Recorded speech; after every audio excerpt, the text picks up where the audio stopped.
Welcome to bird media. నేను వైష్ణవి. ఆంధ్రప్రదేశ్లో రాజకీయాలు రోజు రోజుకు ఆసక్తిగా ఉన్నాయి. కూటమి ప్రభుత్వం అధికారాన్ని బలోపేతం చేసుకునే ప్రయత్నాల్లో ఉంది. ప్రతిపక్ష వైఎస్ఆర్ కాంగ్రెస్ పార్టీ కూడా క్షేత్రస్థాయిలో తిరిగి పుంజుకునేందుకు వ్యూహాత్మకంగా అడుగులేస్తోంది. ముఖ్యంగా రాబోయే స్థానిక సంస్థల ఎన్నికలను లక్ష్యంగా పెట్టుకుని పార్టీ కీలక నేతలకు ప్రత్యేక బాధ్యతలు అప్పగిస్తోంది. మరి ఈ నేపథ్యంలో విజయనగరం జిల్లాపై మాజీ మంత్రి బొత్స సత్యనారాయణ ప్రత్యేక దృష్టి సాధించడమే చర్చనీయాంశంగా మారింది. వైసీపీ అధినేత జగన్మోహన్ రెడ్డి ఆదేశాలతోనే బొత్స సత్యనారాయణ విజయనగరం జిల్లాలోని పార్టీని మళ్లీ బలోపేతం చేసే పనిలో నిమగ్నమయ్యారు. జిల్లా పరిషత్తో పాటు మండల పరిషత్తులు, ఎంపీటీసీలు, మున్సిపల్ స్థానాల్లో కూడా గెలుపే లక్ష్యంగా కార్యాచరణ రూపొందిస్తున్నారు.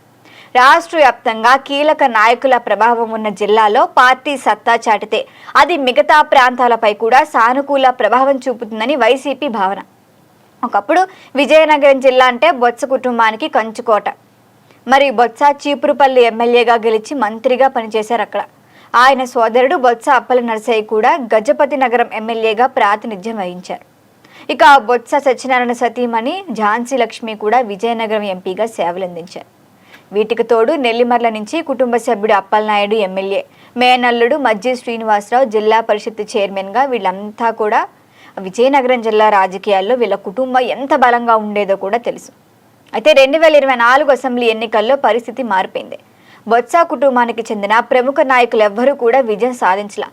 దీంతో ఒకప్పుడు జిల్లాను శాసించిన కుటుంబానికి రాజకీయంగా పెద్ద దెబ్బే తగిలింది.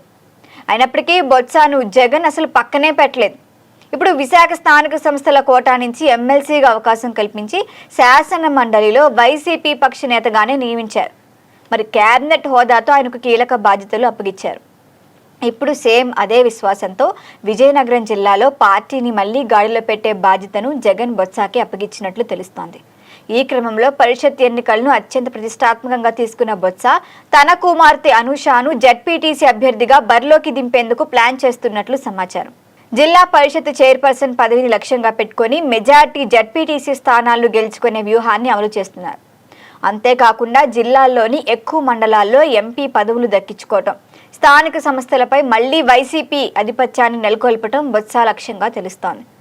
దీనిలో భాగంగానే స్థానిక నాయకులతో వరుసగా సమావేశాలు నిర్వహిస్తూ ఎన్నికల వ్యూహాలను కూడా బొత్స ఇప్పటికే సిద్ధం చేశారట.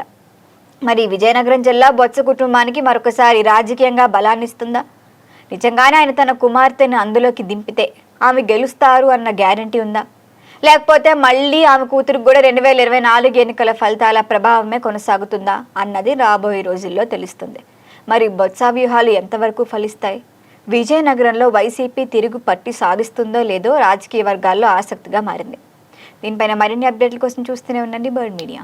ఈ వీడియో మీకు నచ్చినట్లయితే లైక్ చేయండి, షేర్ చేయండి, సబ్స్క్రైబ్ చేయండి. మరిన్ని అప్డేట్ల కోసం మా వాట్సాప్ ఛానల్ను ఫాలో చేయండి.